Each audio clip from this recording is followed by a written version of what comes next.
What is up, man? It's good getting out this early. Yeah, really. Traffic will be lighter. Hopefully. Won't be as many crazies in the street. Although I will miss the crazies. Yeah. The crazies give us something to cuss at. Yeah, you know. It's all in good cussing. Well, let's welcome everyone to another episode of The Commute. Where I will be your driver. And I will be your passenger. But mostly with tech and food today. Yeah? A little bit of romance thrown in there. Harley Davidson just came out with their first electric motorcycle. Did you see this? No. It's pretty cool. It's about time. Yeah, well, they said they've been working on it for 3 years, and they really just wanted to get it right. They said, you know, we took our time with it. You know, we're Harley Davidson. Their concern is that's true. Harley Davidson fans. You know, will they adapt to it? Will they care to buy them? Well, I don't know. I mean, who cares if your current clientele wants to buy it? I mean, sure, there's a new clientele you can reach. Right. Yeah, branch out a little bit. But the biggest problem people have right now is that there's pretty much no noise to it. And people like that rumble, that annoying, look how loud I can be. Well, people put special like pipes and stuff on their thing to make themselves loud enough. Now they say when you really turn the throttle and you go hard on it, it has this almost ear-piercing whine to it. Oh. You know, they said, so you do get that aspect of it if you're looking to piss people off with noises. But it's got a lot of cool things to it. It's, let's see. They said it's you don't have to shift.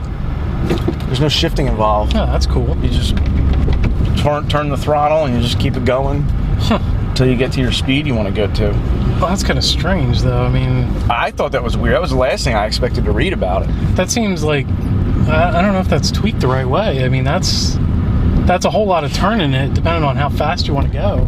Or do you just turn it and it keeps going, and then when you get to a speed, you ease up on it a little bit? You just have to hold the throttle down. Not that you have to keep turning. It'd be interesting to see, like, how that works. Yeah. Itself. Well, they're going around. They said they're going to push hard for it this summer. They said they're going to go to all kinds of festivals, all kinds of motorcycle gatherings, and they're going to just bring truckloads of them. Cool. And they want people to take them out for test drives just to give them their opinion. They're like, we just want your honest opinion on what you thought of it. They say, and they have a futuristic word to them, it has 74 horsepower. And it may not sound like a lot, but it's more than a Sportster 883. It weighs about 450 pounds, which is about 100 pounds lighter than that. Yeah, that's what I was going to say. The power to weight ratio is probably way higher, you know? And they said, like, if you're at a stop and you just really give the throttle, they said it feels like you're being shot out of a rubber band. Like, they said it has power to it. You know, and it can be very aggressive. It's weird that they're judging it. Well, I guess that's all they can do is judge it in terms of horsepower rather than CC. Yeah. And this is something good for us. It says, easy to ride, quite comfortable, with an upright riding position and pegs that are neither too far forward nor too far back for casual city touring. There's plenty of ground clearance, yet you're low enough where if you really want to go at it, you can get your knee on the ground. So we might be able to stop with our feet. Stand there with it. Well, Harley shorter. By its, just that's how they make bikes. They're lower anyway. They said they pretty much built it in mind with city touring because you only get 53 miles per charge. It takes about 3.5 hours to charge it fully from empty. So, you can use it. Most people can use it for their commute. Yeah, that's not bad. I don't know if I would risk it with our commute. We got 40 miles, but you get stuck in traffic. That affected, what's going on with it. There is no room for bags, though. You can't carry anything on it. There's also no room for a second rider. It's strictly just a one-person bike, which I'm okay with. It keeps it light. I mean, that's... Sorry, honey, you can't come. No room on the bike. What are you going to do? That'd be great to see, like, a bunch of I mean, I would love to go where they're going to, find where they're going to be. Well, check it out. and I'm thinking, especially for the layout of how the U.S. is. I mean, everything is so sprawled out here. You know, you take it for granted, like, but that's how the cities and towns were built, was with sprawl and space in between. So you need something to get you between those things, and it's not always practical to do, you know, mass transit solutions. Right. I mean, that's not the answer for every situation. I mean, but a ton of those, right? You'd have something, I think. That's pretty cool. It's called the Live Wire, if anyone's interested in finding out where they're going to be. I think I've heard of that before. That sounds familiar. Oh, you know what? We could easily check it out. It says here that they're taking trucks of the bikes to major dealerships and motorcycle gatherings around the world, giving hundreds of test rides, asking only one thing in exchange or opinion. We live right down the street from a major Harley dealership. Yeah, we should go down and talk to them. You know? Do a little, they want people's opinions. Yeah. Let's get the opinion out on the internet. Right. Not that I have a motorcycle license. Well, you can get one there, too. Oh, yeah? They give them out there? Yeah, you take you can do a test and all there. So I didn't know that. That's cool. Make it a twofer. You have your license, right? No. Oh, you don't have your license? I thought you did. No, I got the bike like with the intention of it, but okay. I never got around to like finishing it. Now, the other one thing they haven't mentioned yet is the price. So they don't know how that's going to rate. Harley's expensive, but not overly. I mean, because it's a quality product. I mean, a bike like that lasts you for years. Yeah, yeah. How much people put faith in an electric bike, I don't know. So what do you got to price it? Probably, it's got to be over 10 grand. I was going to say 15. 12 to, yeah, I'd say 12 to 14, but yeah, 15 sounds right. Because you're going to have people, you're going to start out with people that really want it. Mm-hmm. You can charge whatever you want to them, and then you lower it, like anything else, you lower it from there. And they also didn't say when they're releasing it. But this summer they will be giving test drives, if that's how you wish to go. Well, you should go check it out, because that's right down the street. Oh, right down the street. I mean, literally. Yeah. It's 2 minutes from my house. And you don't need a license to ride it. I mean, you can. No, when you're working on like learning, you've got like however much time. I mean, you can get like a learner's permit or whatever. I'll wreck that fucking thing as soon as I hate it. See you later. I don't know. It's all right. It's okay until it fell over. I don't know. I'd be like Pee Wee Herman. Remember when they gave him a motorcycle? He just crashes through the fucking sign. That would be me. Ay. Alright, well, let's do This Day in History. That's not sponsored by June 24th, 1997.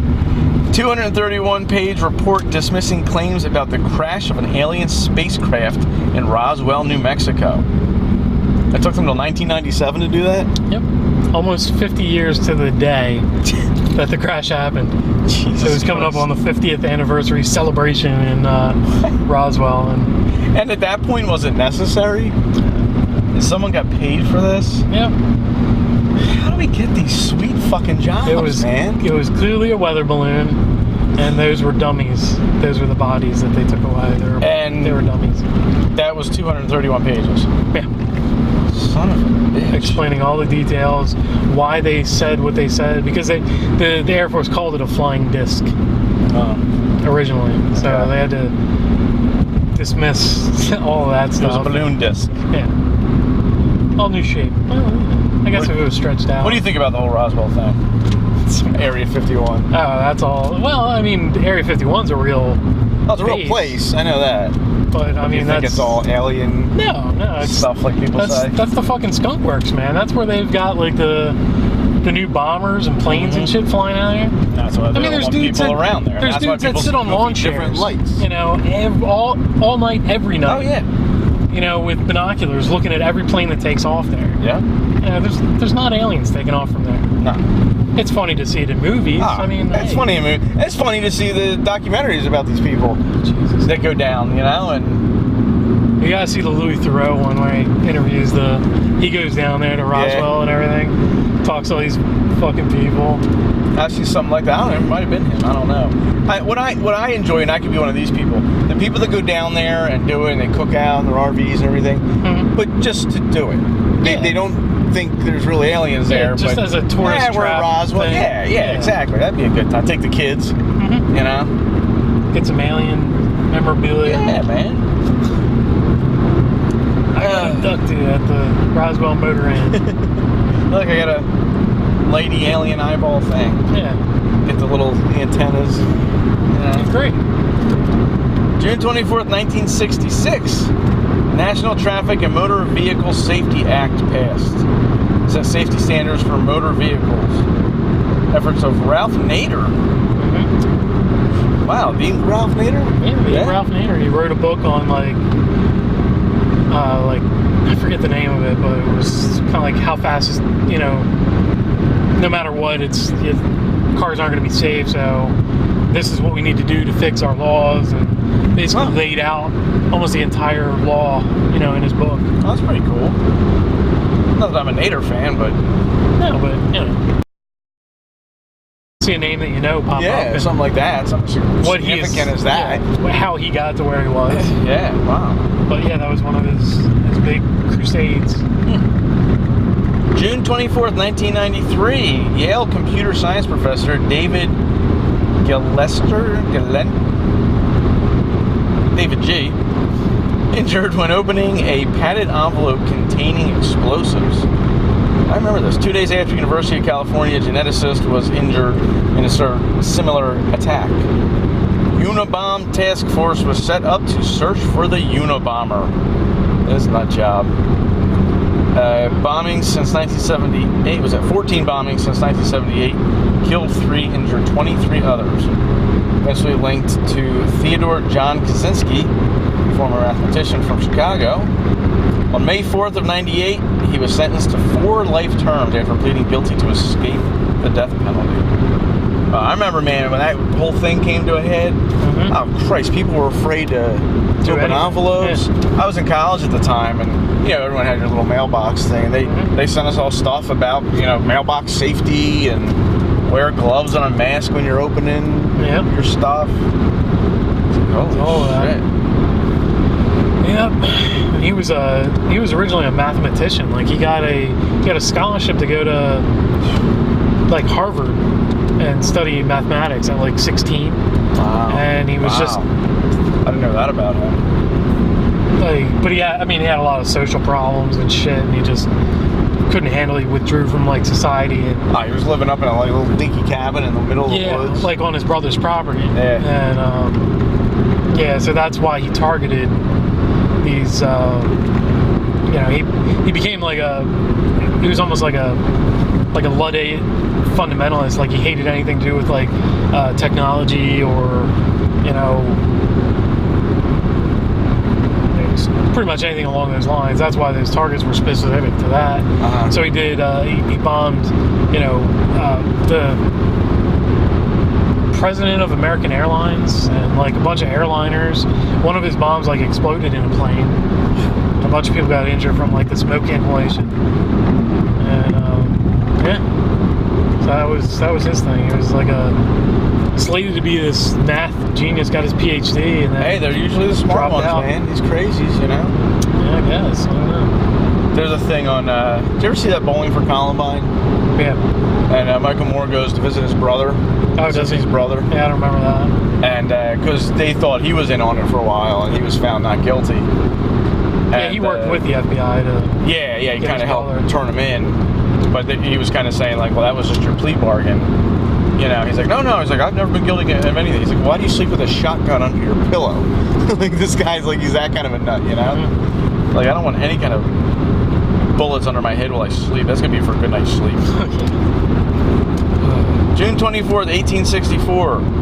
Colorado governor warns all peaceful Indians to report to the Sand Creek Reservation or risk being attacked. Oh, the problems of the 1800s.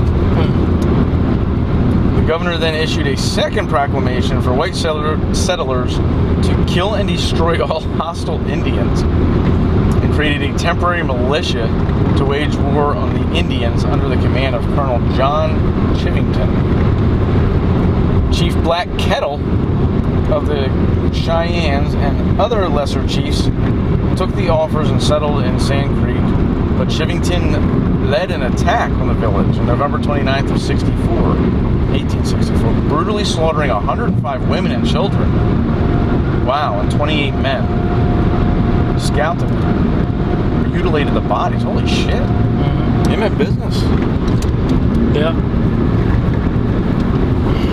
He's a fucked up guy, man. It was because it was coming close to the end of it was a limited militia. They only had 100 days of time to keep the militia together. Uh-huh. And it was coming towards the end of that time, and he hadn't killed any Indians. And he was going to use his, political standing after, saving people by killing Indians to, parlay that into like a political career. Oh, sure. And because it was getting close to the end of the time of that militia, he wasn't going to get a chance to. So he's like, fuck it, I'm just going to go attack them on the reservation. Wow. So he went into where the governor told him to settle, went in there and just killed them all. Holy shit. And the women and children, I mean, come on. Yeah, the men were out like on a hunt. So they went in then and killed everybody there. All kinds of souvenirs and stuff back to Denver of like their bodies. Like scalps and faces. Yeah, anything they could, get. And the most that came out in the papers at the time, and there was a big like uproar. So like the governor like withdrew, from office, and the colonel, he was, by that time the militia was disbanded, so he wasn't in the military anymore, so they couldn't court-martial him for it, and there was nothing they could do. They didn't pursue it at all. Political repercussions. Yeah, that was it. He got away with it. Wow. He was just an obscure nothing, from then on, but still. And nowadays you lose your job for throwing dog poop on someone's yard. Sure.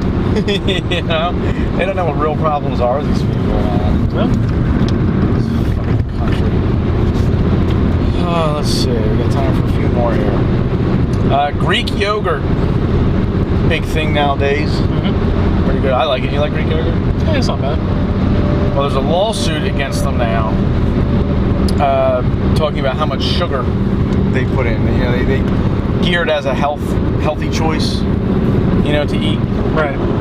There's 19 plaintiffs in it right now. They said that they label the yogurt as 0%. It just says that real big on the front. Right. So they say companies are confusing customers by implying their products contain zero sugar. There's a similar case a couple months ago in California that got thrown out. Well, they're saying the issue with Chobani is they list evaporated cane juice as a sweetening agent when it's the same thing as sugar. Right. They list sugar content in the nutritional information, but they do not list it as an ingredient.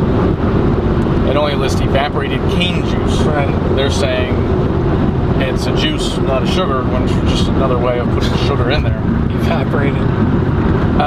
They said that, let's see where we going here.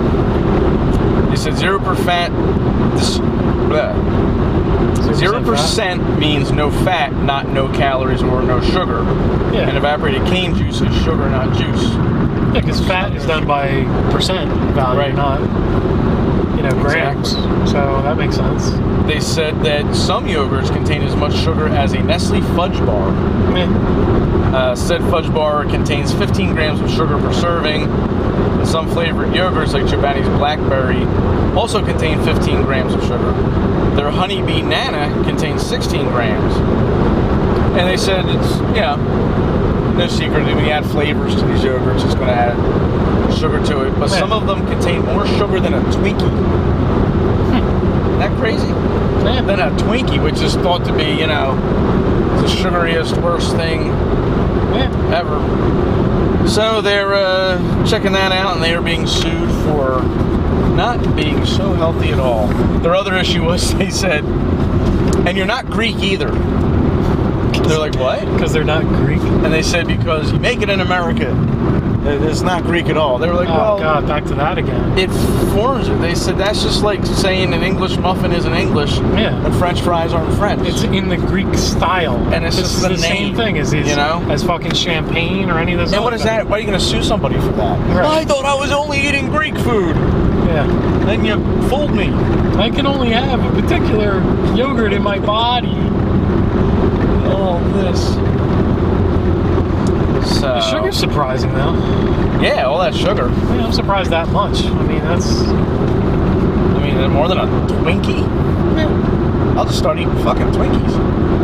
Yeah, I guess. I don't know. I mean, Twinkies aren't as easy for your digestive tract. As yogurt. Yeah. It doesn't contain any of the good stuff that the yogurt contains. No, exactly. That's good stuff. A little pricey, though. Yeah, that's not usually what I go for. I don't really like the taste of yogurt in general. But that I find better than traditional yogurt. Kendra's the same way. She doesn't like yogurt. Yeah. But she digs that stuff. But, I'll get it if I'm in the grocery store. I'm like, I haven't had that for a while. Let me get it as a snack. Yeah. But I don't try to keep all that in my fridge. No.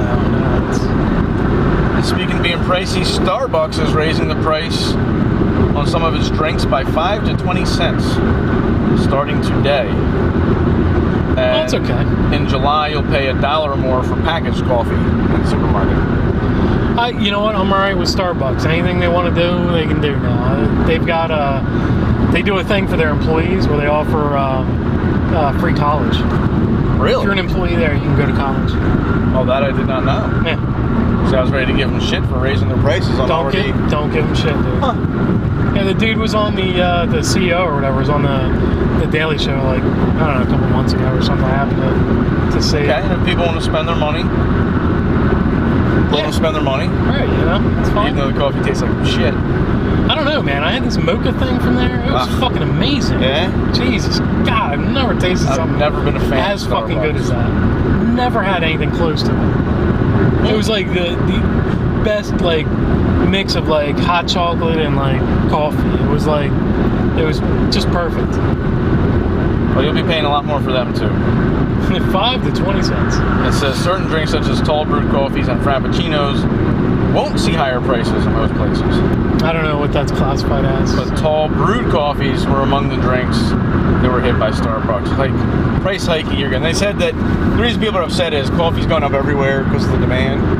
And supply, But they're locked in for so long at their coffee price. Like they don't have to worry about their coffee prices for at least another year. Mm-hmm. So they're like, well, what are you raising the fucking prices for? Yeah. But no, hey, you're going to put your people through college. It's more than almost any other I got no problem. Company does. It's not like I go in there all the time, but... No. Or ever. Last time I was in there was probably a year ago, but... I'm all about the Dunkin' Donuts coffee. Oh, yeah. No, you got convenience on your side there. Oh, yeah, but it's always just been my favorite. Yeah. Once they said they were putting one in my building, it just spelled trouble. Right. Yeah, I probably drank less because I don't want to. I could easily just be back in a Dunkin' Donuts coffee. I'm going to get another coffee. They put one of those K-Cup things in the kitchenette. Oh, yeah? At work, so yeah. I just nice. been getting the K-Cup things and doing that. I don't know. That's cool. I'd like to have one of them. I would love to have one of them in my house, but they're expensive too. Oh yeah, hell yeah. Especially if you're first like investing in that thing. It's. But the cool thing about it is, you can just get so much variety. If you get a bag of coffee, you're going to have that coffee for a while. Right. But I think they make teas now, and iced teas. Yeah, dude, you can get everything. You can have it. Fucking awesome. You can get them like already like pre-sweetened and like cream already in them. They're pretty cool. And it makes a good cup every time.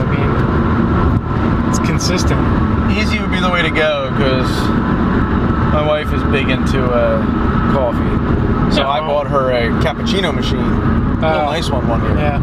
And that was probably, I think it was for our anniversary one year. Mm-hmm. Yeah, because it was like whatever the brass anniversary is, so I got her that thing. Mm-hmm. And so it had to be 6 years ago at least. It's still in the box.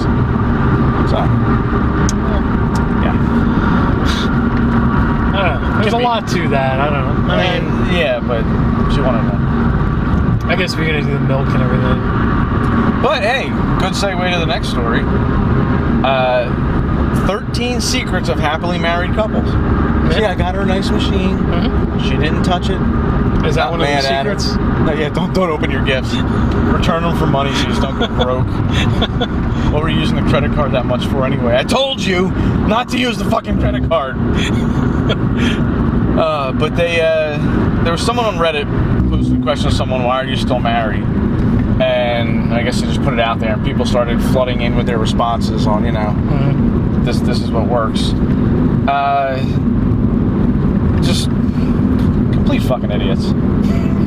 Let me read off the 13 ways for a successful, happy marriage, and tell me if this is fucking news or if we're just the only ones. You're happily married, right? Yeah. I'm happily married. I don't need to sit there and fucking... Okay, I'm just going to... go through them all, and then we'll talk about them. Trust each other. All right. Take the good with the bad, and you become stronger for it. Okay? Yep. Respect each other. Be honest with each other. Find the joy in the little things.